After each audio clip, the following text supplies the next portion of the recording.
Welcome mga ka-For The Body sa ating YouTube channel. At kung bago ka pa lang, i-subscribe nyo po, i-follow nyo po ang channel natin, i-like nyo po itong video na to, then click subscribe and i-hit yung notification bell para lagi kayong updated sa ating lahat ng mga videos. So ito na, panoorin na natin mga ka-For The Bodies. Yes, hello, good morning mga ka-For The Bodies, mga ka-farmlot po natin dyan. Nandito po tayo ngayon sa isang farmlot po na binebenta. Yan po mismo nakikita nyo mga ka-For The Bodies. Ito po yung farmlot na binebenta po ngayon, which is tabing ginagawang bypass road. So ito po is Lopez Bypass Road. So napakaganda po nitong bypass road na to kasi ito tagos na po ito ng Guinyangan, Quezon. So pag nagkaroon na po nung tinatawag po natin na Quezon Bicol Expressway, this will be one of the bypass road na dadaanan po papunta po sa bayan ng Guinyangan from the Lopez town proper. So ayan mga ka-For The Bodies, ito pong farmland na nakikita nyo po sa harapan natin, yan po ay 4.5 hectares po. Tabing kalsada po siya. At ang maganda po dito, nakaka-almost 7,000 po siya na buo ng niyog, all in all, kaya very productive po itong farm po natin na ito. Medyo overlooking siya from down here, so overlooking siya mga ka-For The Bodies. So may daan naman po, pwedeng dito po ang daan, pwede din po doon sa yan po siya.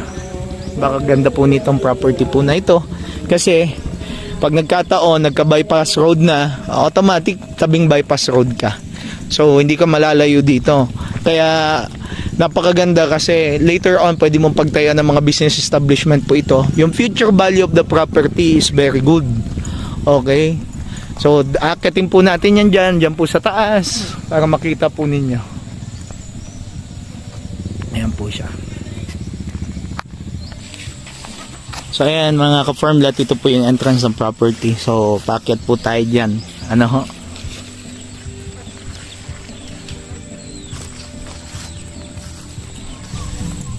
So ayan mga ka-farmlot, nandito po tayo sa taas ng property. Ay, yaw, ganda. Woo. Dito po kami. Medyo iningal po ako paakyat. Doon po kami galing kanina. So ayan, ganda.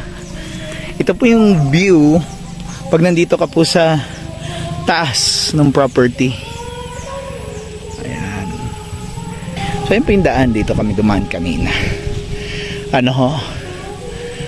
So talagang overlooking po ito, kaya maganda po siya. Okay.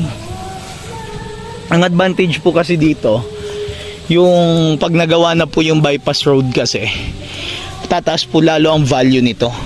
Pero dun sa labas po kasi nito, yung bypass po, doon palabas po doon. Mamaya papakita ko po sa inyo yung connection ng bypass po nito. Ginagawa na po yung daan. Makita nyo po yung kanina yung daan, grenader na po siya. Pinasukan na po ng mga heavy equipment. At tagos na po yan. Doon, Guinyangan, Quezon po yan mga ka-For The Bodies. So ayan, napakaganda po nito. Doon po sa mga investors po natin na naghahanap po talaga ng tabing national highway na gagawin, bypass road, ng expressway po. Ito po, pwede po ito sa inyo mga ka-For The Bodies. Mga ka-farmlot, pwede po ito sa inyo. So, maraming puno. Mostly mga nyug. Ayan po yung mga nyug na kasama dyan. Yung nagsi 6,000 na buo daw po ito, talagang sobrang dami.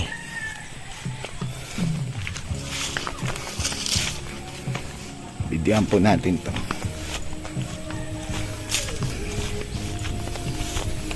Ayan po siya.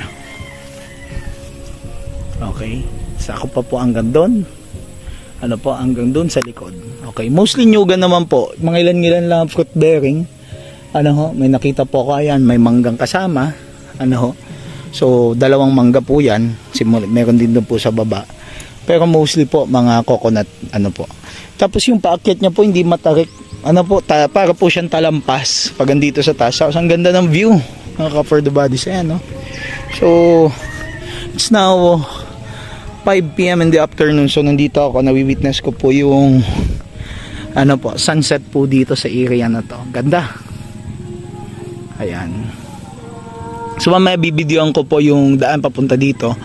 So halos pare-pareho lang naman po, puro puno ng niyog. ang narito. Opo. So ayan, may mga ilan-ilang puno, may kape-kape. May puno ng balimbing. Ayan.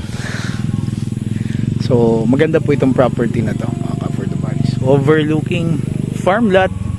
Imagine magkakaroon ka po ng overlooking farm lot na tabi po ng bypass road. So yun yung maganda, tabi siya ng bypass road. So mura pa din po ito, compared po dun sa kasi pag bumili ka po na gawa na po yung bypass road, talagang mahal na po siya. So habang ngayon na hindi pa po nagagawa po talaga totally, hindi pa fully developed, it's time to invest. Kasi pag gumawa na po tayo niyan, yung zonal value din talagang tumataas na po siya.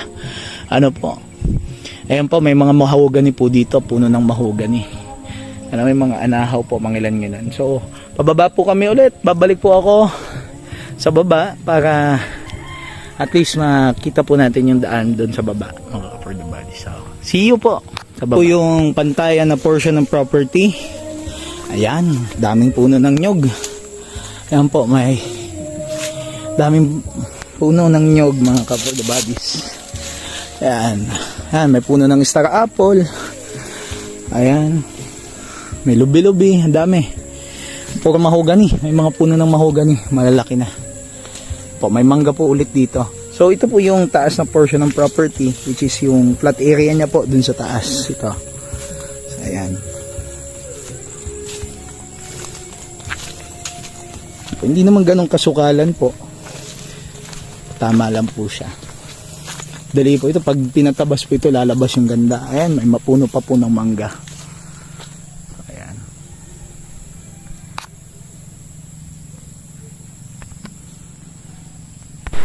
So ayan mga ka for the bodies, ito po yung aerial view ng property. Ayan, makita nyo po, siksik na siksik at hitik na hitik sa puno ng nyog. Talagang di kalugi po dito, napakaganda. Sobrang panalo po itong property na to. Ayan po yung bypass niya na connection. Yung way po na yan is going to Ginyangan, Quezon. Yan po yung daan po niya. So, mayroon pong building sa harap po, which is, gigibain po yan the moment po na mabili po itong property. So, ayan. Yan naman po yung going to Lopez. Ayan po mga Cup for the Bodies, ito po yung ginagawang kalsada po diyan. So ito po ay napakalapad na kalsada. Dahil nga bypass road po ito yung ginagawa ho. So hindi din naman ganun kadali ang construction. Kaya until this moment po, continuous po yung operation ng construction po dito ng kalsada. And by 2028, approximately po matatapos po ito lahat hanggang sa Ginyangan, Quezon. So sa ngayon po, talagang napakaganda nung time to invest on the property. Kasi ang advantage po nito, murang-mura pa po yung property ngayon. And in due time po talaga, alam naman natin, pag sinabi po mga tabing kalsada po, napakamamahal po. At yung zonal value, tumataas din mga ka for the body. So this is the best time to do land banking, especially sa mga ganitong place. And ang maganda dun sa place, very productive. Mga ka for the bodies, ang dami po ng puno ng niyog. Then may mga iba't ibang puno pa, may mahogany, may balimbing, may langka. So marami po. Kung gusto nyo pong bukirin sa kahin, gawin pong taniman, pwede po mga Cup for the Body. So ito naman po yung natin, shot po natin, minap out po natin. So 3 titulo po kasi yan mga Cup for the Bodies. And meron pong church area dyan na nasa almost 3,000 square meter na hindi po kasama sa binebenta po mga Cup for the Bodies. Yan po ay para sa Panginoon po, church area po yan. So, nasa almost 100 plus po yung frontage. If I'm not mistaken, nasa 120 to 130 plus.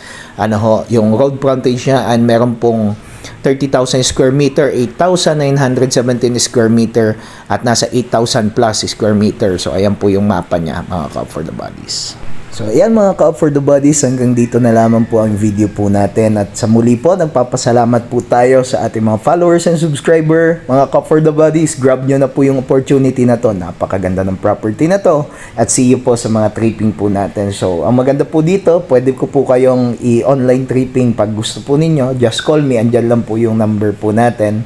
Sa upper right hand corner, and you could contact me through WhatsApp and Viber. Sa ulitin mga Cup for the Bodies, sa Diyos lamang po ang kapurihan at tanging Kanya lamang. See you sa next video mga Cup for the Bodies. Bye bye for now.